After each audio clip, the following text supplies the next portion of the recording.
क्या इस अनंत ब्रह्मांड में हम अकेले हैं, या फिर इन टिमटिमाते तारों के बीच कोई और भी दुनिया छिपी है? आज के इस एक्सप्लेनर में हम पृथ्वी से लेकर एंड्रोमेडा आकाशगंगा तक की एक अद्भुत और असीम ब्रह्मांडीय यात्रा पर निकलने वाले हैं। इस सफर में हम सिर्फ तारों को ही नहीं देखेंगे, बल्कि अनंत अंतरिक्ष के रहस्यों, उसकी गहराइयों और ग्रहों की अनोखी दुनिया को डिकोड करेंगे। ये कोई आम सफर नहीं होने वाला है। हमारे अपने सौरमंडल से लेकर तारों के बीच फैले हुए उस अज्ञात अनंत अंधेरे तक सब कुछ एक्सप्लोर करेंगे। तो चलिए बिना किसी देरी के अपनी उड़ान शुरू करते हैं।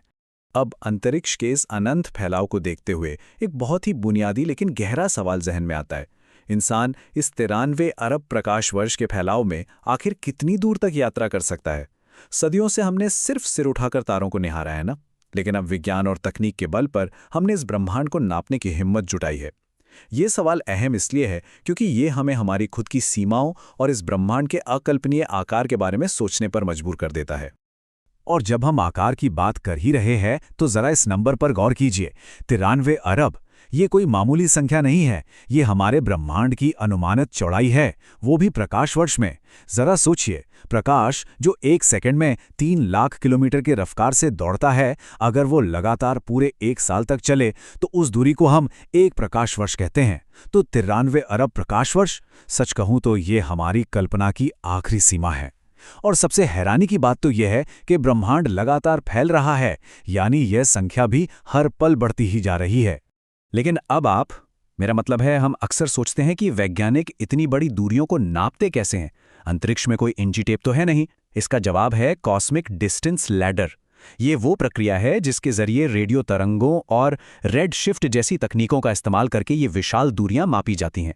जैसे जैसे सितारे दूर जाते हैं, उनकी रोशनी लाल पड़ने लगती है। एक समय था जब हमारी अपनी आकाशगंगा के आकार पर खूब बहस होती थी।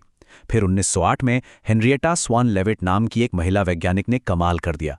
उन्होंने सेफिड नामक चमकीले सितारों की खोज की, जिनकी चमक से दूरी मापी जाती है। और बस इसी तकनीक के आधार पर आज हमें पता है कि हमारी पड़ोसी आकाशगंगा एंड्रोमेडा हमसे लगभग 2.5 मिलियन प्रकाश वर्ष दूर है। तो ब्रह्मांड के इस विशाल आकार को समझने के बाद चलिए अब अपने स्पेसक्राफ्ट की उड़ान भरते हैं।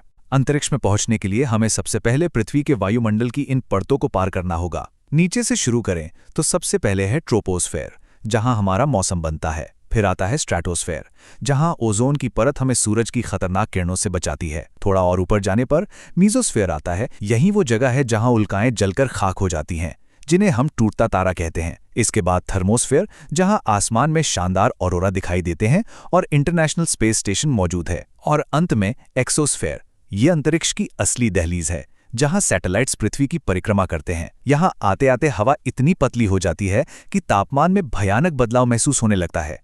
वायुमंडल को पीछे छोड़ते ही अंतरिक्ष में जो पहला पड़ाव आता है वो है हमारा चंद्रमा। पृथ्वी से चमकती हुई सफेद गेंद दिखने वाला ये उपग्रह पास से देखने पर एकदम राख जैसा स्लेटी नजर आता है। इसकी सतह अरबों साल पुराने गड्ढों यानी क्रेटर्स से छलनी है। सच कहूं तो ये एक मूक कब्रिस्तान की तरह है, जिसने ब्रह्मांड के इतिहास को चुपचाप अपने भीतर समेट कर रखा हुआ है। चूंकि यहाँ कोई हवा या वायुमंडल नहीं है, इसलिए यहाँ परछाइयां एकदम चाकू की धार जैसी तेज और गहरी काली होती हैं। और बिल्कुल इसी वजह से अपोलो मिशन के दौरान चंद्रमा पर छोड़े गए इंसानी कदमों के निशान आज भी वहां बिल्कुल वैसे ही सुरक्षित हैं।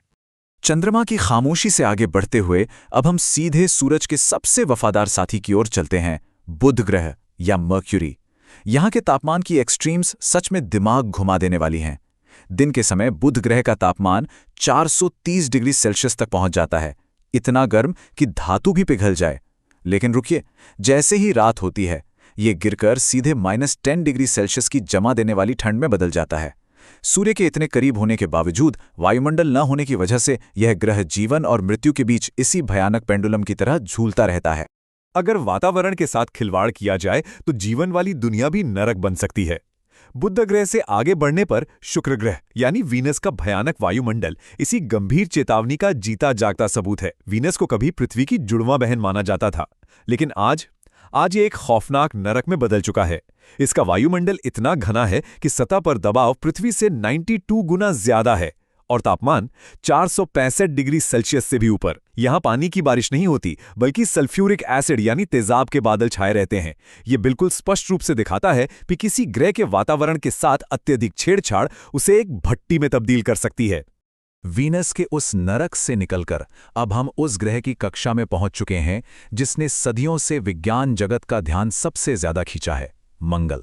इस लाल धूल भरी दुनिया को देखकर एक अजीब सी उदासी का एहसास होता है। इसका बेहद पतला कार्बन डाइऑक्साइड का वायुमंडल और वो सूखी सतह उन प्राचीन नदियों और खोए हुए जीवन की याद दिलाते हैं जो शायद कभी यहां पनपा होगा। और यहां का सूर्यास्त सच में अद्भुत है, पृथ्वी की तरह लाल नहीं बल्कि सुनहरे से नीले और गुलाबी रंग में ढलता हुआ। मंगल एक ऐसा ग्रह है जो अपने अतीत की अपार संभावनाओं को अपनी खामोशी के नीचे दबाए हुए है। और मंगल की भौगोलिकता का स्केल कितना विशाल है, इसका अंदाजा इन दो अजूबों से लगाया जा सकता है। एक तरफ है ओलंपस मॉन्स, जो पूरे 22 किलोमीटर ऊंचा है। ये पूरे सौर मंडल का सबसे बड़ा ज्वालामुखी है। जरा सोचिए, माउंट एवरेस्ट भी इसके सामने एक छोटा सा टीला लगेगा। और दूसरी तरफ है वैलिस मेरिनेरिस, एक विशालकाय घाटी जो 4000 किलोमीटर लंबी है। ये भूगर्भीय अजूबे इस बात का पुख्ता प्रमाण है कि किसी समय में मंगल एक बेहद सक्रिय ग्रह था। इन गहरी प्राचीन घाटियों को देखकर मन में ये सवाल उठना लाजमी है कि क्या कभी इन जल प्रवाहों में जीवन पनपा था? मंगल की सूखी घाटियों को छोड़कर अब हम सौर मंडल के असली दिग्गजों की दुनिया में प्रवेश कर रहे हैं। सबसे पहले सामना होता है गैसों के दानव बृहस्पति यानी जुपिटर से। और यहां मौजूद है ब्रह्मांड के सबसे खौफनाक तूफानों में से एक, द ग्रेट रेड स्पॉट। ये एक ऐसा महातूफान है जो हमारी पूरी पृथ्वी से 3 गुना बड़ा है। और पता है, ये पिछले 350 सालों से बिना रुके बस तबाही मचा रहा है। बृहस्पति पूरी तरह से गैसों से बना है, मतलब यहां उतरने के लिए कोई ठोस जमीन ही नहीं है। 600 किलोमीटर प्रति घंटे की रफ्तार से चलने वाली यहां की सर्द और हिंसक हवाएं इस ग्रह को एक चलता फिरता तूफान बना देती हैं। वैसे बृहस्पति सिर्फ एक ग्रह नहीं है, बल्कि अपने आप में एक मिनी सौर मंडल है। और मजे की बात यह है कि यह पृथ्वी के लिए एक रक्षक ढाल यानी एक बॉडीगार्ड का काम भी करता है। अपनी जबरदस्त ग्रेविटी के कारण यह अंतरिक्ष से आने वाले कई खतरनाक उल्कापिंडों को अपनी ओर खींच लेता है। और इसके इर्द गिर्द घूमते हैं इसके अनोखे चंद्रमा, आयो जो पूरी तरह से उबलते ज्वालामुखियों से भरा है, यूरोपा जो बर्फ की मोटी चादर से ढका है, गैनीमेड जो सौर मंडल का सबसे बड़ा चंद्रमा है, और कैलिस्टो जिस पर अनगिनत प्राचीन क्रेटर्स मौजूद हैं। इन सभी में इतनी विविधता है कि हर चंद्रमा अपनी एक अलग ही दुनिया की कहानी सुनाता है। अब इन चंद्रमाओं को देखकर खासकर यूरोपा को वैज्ञानिकों की उत्सुकता एकदम चरम पर पहुंच गई है। और यही कारण है कि यह सवाल बार बार उठता है, क्या यूरोपा या फिर शनि के चंद्रमा एनसेलेडस के जमे हुए बर्फीले महासागरों के नीचे कोई एलियन जीवन छिपा है? ये दोनों ही ऊपर से जमी हुई बर्फ की ठोस परत से ढके हैं, लेकिन इनकी दरारों से निकलने वाले पानी के फव्वारे साफ इशारा करते हैं कि इस बर्फ के नीचे विशाल और गहरे लिक्विड महासागर मौजूद हैं। ये सोचना ही कितना रोमांचक है कि शायद इन्हीं अंधेरे महासागरों की गहराई में कोई समुद्री एलियन जीवन आज भी पनप रहा हो। बृहस्पति के भयानक तूफानों से आगे बढ़ने पर हम उस ग्रह के पास पहुंचते हैं जिसे पूरे ब्रह्मांड का सबसे सुंदर आभूषण माना जाता है, शनि यानी सैटर्न। इसके छल्ले बर्फ, धूल और चट्टानों से बने हैं जो सूरज की रोशनी पड़ने पर बिल्कुल हीरों की तरह चमकते हैं। ये छल्ले इतने चौड़े हैं कि इनका फैलाव लगभग 2.8 लाख किलोमीटर तक है। लेकिन हैरानी की बात यह है कि इतने चौड़े होने के बावजूद ये अविश्वसनीय रूप से पतले हैं। इन चमकते हुए शांत छल्लों के ठीक नीचे शनि का गैसीय वायुमंडल है जिसमें भयंकर तूफान उठते रहते हैं। सुंदरता और विनाश का यह मिश्रण सैटर्न को बेहद खास बनाता है। शनि के छल्लों को पार करने के बाद अब हम सौर मंडल के सबसे ठंडे और रहस्यमयी बाहरी हिस्से में पहुंच गए हैं। यहां हमारा सामना होता है यूरेनस से। ये ग्रह बाकियों से बिल्कुल अलग है। क्यों? क्योंकि ये अपनी धुरी पर 98 डिग्री तक झुका हुआ है। आसान भाषा में कहें तो ये अपनी करवट पर लेटकर सूर्य की परिक्रमा करता है। इसके वायुमंडल में मौजूद मीथेन गैस इसे एक बहुत ही खूबसूरत हल्का नीला हरा रंग देती है। लेकिन इसकी खूबसूरती पर मत जाइए। यहाँ का तापमान -220 डिग्री सेल्सियस से भी नीचे जा सकता है। दिलचस्प बात यह है कि इसके चंद्रमाओं के नाम शेक्सपियर के नाटकों के किरदारों पर रखे गए हैं, जो इसे एक बहुत ही काव्यात्मक दुनिया बनाते हैं। यूरेनस से थोड़ा और आगे है नेपच्यून, और यहाँ पहुँचते ही तूफानों का मिजाज पूरी तरह से उग्र हो जाता है। जरा हवा की इन गतियों की तुलना करके देखिए, जहां बृहस्पति पर हवाएं 600 किलोमीटर प्रति घंटे की रफ्तार से चलती हैं और शनि पर 1800, वहीं नेपच्यून पर ये हवाएं 2100 किलोमीटर प्रति घंटे की रफ्तार को पार कर जाती हैं। ये सुपरसोनिक गति से भी तेज हैं और पूरे सौरमंडल की सबसे हिंसक हवाएं हैं। इस गहरे नीले ग्रह का एक चंद्रमा है ट्राइटन, जो उल्टी दिशा में परिक्रमा करता है और जहां बर्फ के ज्वालामुखी मौजूद हैं, जिनसे नाइट्रोजन गैस के फव्वारे फूटते हैं। कमाल की जगह है ना? नेपच्यून को पीछे छोड़ते ही समझ लीजिए कि सौर मंडल की अंतिम सीमाएं शुरू हो जाती हैं। हमारा पहला चरण है कुइपर बेल्ट, जो प्लूटो और ऐसी ही हजारों बर्फीली चट्टानों से भरा एक विशाल घेरा है। इसे पार करने के बाद आता है हेलियोपॉज। ये वो आखिरी सरहद है जहां सूरज का प्रभाव, उसकी सौर हवाएं पूरी तरह खत्म हो जाती हैं। साल 2012 में वॉयेजर अंतरिक्ष यान ने इसी सीमा को पार करके इतिहास रच दिया था और इसके ठीक बाद शुरू होता है इंटरस्टेलर स्पेस, यानी दो तारों के बीच की वो अथाह, जमा देने वाली ठंडी और शांत जगह जहां सिर्फ और सिर्फ अंधेरा और रहस्य तैरते हैं। इंटरस्टेलर स्पेस के इस गहन अंधकार में आगे बढ़ते हुए हमारी नजर पड़ती है सूर्य के सबसे करीबी पड़ोसी तारे पर, जिसका नाम है प्रोक्सिमा सेंटोरी। यह हमारे सौरमंडल से 4.24 प्रकाश वर्ष की दूरी पर स्थित है।